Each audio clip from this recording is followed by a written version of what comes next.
Hello. हाँ, आप लोग कैसे हैं?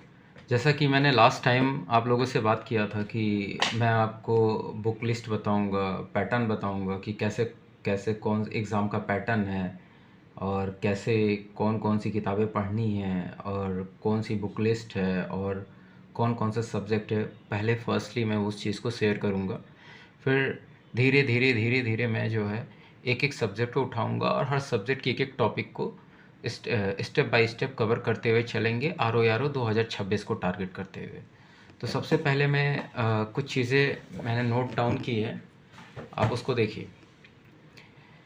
जो आर ओ 2026 का प्रीलिम्स होगा उसमें क्या है कि एक पेपर होता है, फर्स्ट पेपर, वो 3 आवर का होता है और 3 आवर में आपको जो है जीएस और हिंदी दोनों के पेपर होते हैं, ठीक है। जिसमें जीएस 140 क्वेश्चन होते हैं, 140 मार्क्स, मतलब 1 मार्क्स का एक क्वेश्चन, 1 मार्क्स का 1 क्वेश्चन। ठीक इसी तरीके से हिंदी में 60 क्वेश्चंस होते हैं, 60 मार्क्स के, और दोनों ही मार्क्स जोड़ के जो हो जाते हैं 200 मार्क्स होते हैं। मतलब आपका जो पेपर होगा वो 200 नंबर का होगा। तो आपको हिंदी भी स्ट्रॉन्ग करनी है और जीएस भी स्ट्रॉन्ग करना है। तो अब मैं बताता हूँ कि जीएस में जो टॉपिक्स हैं या जो सब्जेक्ट हैं कौन कौन से आते हैं। तो फर्स्ट एक हिस्ट्री आती है, दूसरा ज्योग्राफी है, तीसरा पॉलिटी है,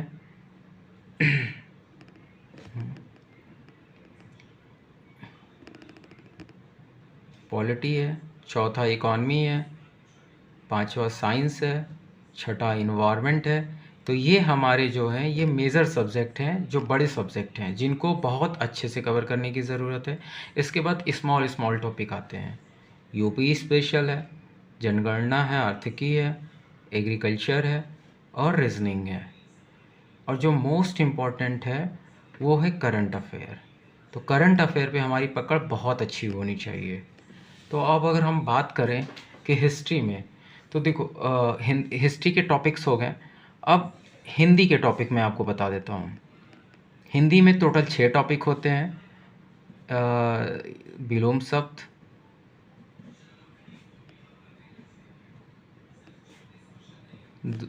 सेकंड जो होता है अनेक शब्दों का एक शब्द,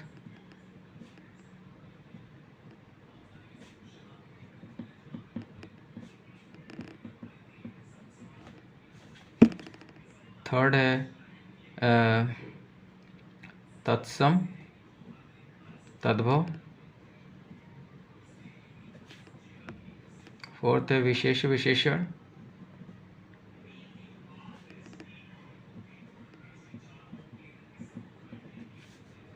फिफ्थ है पर्यायवाची, सिक्स है आपका शुद्धि अशुद्धि।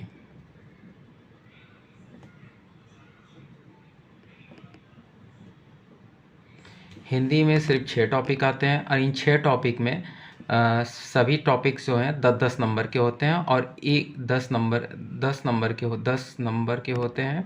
और हर एक एक क्वेश्चन और हर एक एक टॉपिक से 10-10 नंबर के आते हैं। तो टोटल जो आपके हो जाते हैं 60 नंबर के हो जाते हैं।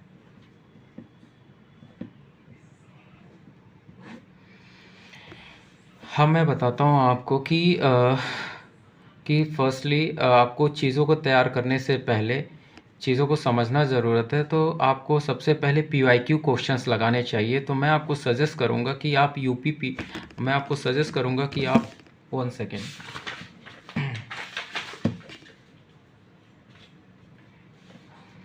आप जो है सबसे पहले जो है यूपी पीसीएस आर ओ का पीवाईक्यू सॉल्व करें और पीवाईक्यू स्पेशली यूथ कंपटीशन से सॉल्व करें। इससे आपको एग्ज़ाम का पैटर्न समझ आएगा कि अब तक आर ओ में किस टाइप के क्वेश्चन पूछे गए हैं और कहाँ से कितने नंबर के पूछे जा रहे हैं। तो पहले पीवाईक्यू सॉल्व करिए। दूसरी इम्पॉर्टेंट बात यह है कि पैरेलली आपको जो है बुक्स भी कंटिन्यू पढ़ना है। आप एक पेपर सॉल्व करिए रेगुलर और बुक्स भी पढ़िए। तो बुक्स की अगर हम बात करें तो हिस्ट्री में आप जो है एस के पांडे को, मैंने एस के पांडे फॉलो किया है, तो आप भी एस के पांडे या फिर स्पेक्ट्रम मॉडर्न हिस्ट्री के लिए फॉलो कर सकते हैं। और एंशिएंट के लिए मैंने एस के पांडे ही फॉलो किया है। और सेकंड जो बुक लिस्ट है आप आर एस शर्मा फॉलो कर सकते हैं।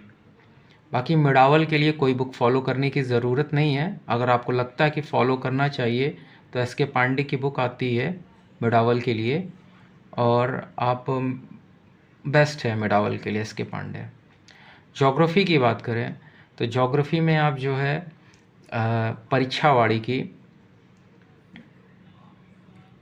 परीक्षावाड़ी की आप इंडियन और वर्ल्ड दोनों ही फॉलो कर सकते हैं। दोनों ही बहुत अच्छी हैं और इस एग्ज़ाम के लिए बहुत इम्पॉर्टेंट है। पॉलिटी की बात करें तो पॉलिटी के लिए आप लक्ष्मीकांत, क्योंकि पेपर में कॉन्सेप्चुअल्स भी आते हैं, फैक्ट भी आते हैं, तो आप लक्ष्मीकांत ज़रूर फॉलो करें। लक्ष्मीकांत से आपके कॉन्सेप्ट क्लियर हो जाएंगे, तो आप हर टाइप के पेपर डील कर सकते हैं जो कथन और कारण बेस्ड क्वेश्चंस आते हैं। इकॉनमी के लिए आपको बेसिक नॉलेज होना चाहिए, बेसिक कॉन्सेप्ट क्लियर होना चाहिए कि जीडीपी क्या है, एनडीपी क्या है, एनएनपी क्या है, एंड इसी तरह से छोटे छोटे topics factor cost, national income और इन्फ्लेशन डिसइन्फ्लेशन, ये कॉन्सेप्ट आपके क्लियर होने चाहिए। और उसके बाद अगर कोई बुक्स पढ़ना चाहते हैं तो नॉर्मली आप परीक्षावाड़ी फॉलो कर सकते हैं, उससे भी आपकी काफ़ी चीज़ें क्लियर हो जाएंगी। साइंस के लिए आप कोई भी आप साइंस के लिए लूसेंट को फॉलो कर सकते हैं। लूसेंट जो साइंस की आती है आप उसको फॉलो करिए, उससे आपका साइंस अच्छे से क्लियर हो जाएगा। और इस आर एग्ज़ाम में साइंस में स्पेशली बायोलॉजी, केमिस्ट्री और फिज़िक्स पे ज़्यादा फोकस है।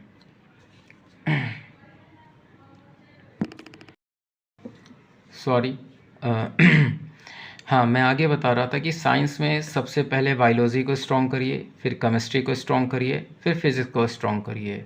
ये हमारी क्रोनोलॉजी रहनी चाहिए पढ़ने के लिए। इन्वायरमेंट के लिए आप दृष्टि की बुक पढ़ सकते हैं, इससे आपका बेसिक क्लियर हो जाएगा, आपके बेसिक कॉन्सेप्ट क्लियर हो जाएंगे, तो आप चाहे किसी भी टाइप के इन्वायरमेंट में क्वेश्चन आए, कथन कारण से रिलेटेड या फिर कॉन्सेप्चुअल क्वेश्चंस आए, तो आपके बेसिक क्लियर हो जाएंगे। देन उसके बाद आप जो है परीक्षावाड़ी भी फॉलो कर सकते हैं, आप अपने नंबर इंक्रीज़ करने के लिए, क्योंकि क्वेश्चन आंसर्स इंपॉर्टेंट है। यूपी स्पेशल की बात करें तो यूपी स्पेशल में आप जो है परीक्षावाड़ी सबसे अच्छी बुक है यूपी स्पेशल के लिए। प्रीलिम्स के लिए तो आप परीक्षावाड़ी फॉलो करिए। जनगणना और आर्थिकी के लिए आप बेसिक नोट्स बना लीजिए। एग्रीकल्चर के लिए परीक्षावाड़ी। रीजनिंग के लिए आप सिर्फ जो है यूपी पीसीएस के पीवाईक्यू सॉल्व कर लीजिए, उससे आपको रीजनिंग का आइडिया लग जाएगा। रही बात करंट अफेयर की, तो करंट अफेयर के लिए आपको रेगुलर मेहनत करना पड़ेगा। रेगुलर आपको मंथली मैगज़ीन पढ़नी पड़ेगी।